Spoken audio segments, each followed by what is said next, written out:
Hey everyone, welcome back. It's time to learn how to use web apps in iOS 26 on iPhone and iPad.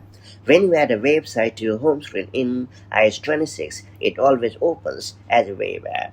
Web apps were available on the home screen in iOS 18, but web developers needed to configure them to operate as web apps. If websites were not configured properly, they will open in Safari when added to the home screen. Now a website will open as a dedicated web app even if it hasn't been explicitly set up to work that way. That said, let's get started. So first and foremost, you have to launch Safari on your iPhone and iPad. And then you have to head over to the website you want to convert into a web app.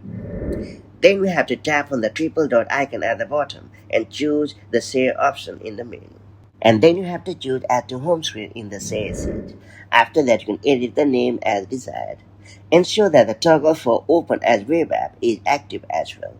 And finally, you have to tap on the Add button located at the top right, and you are all set.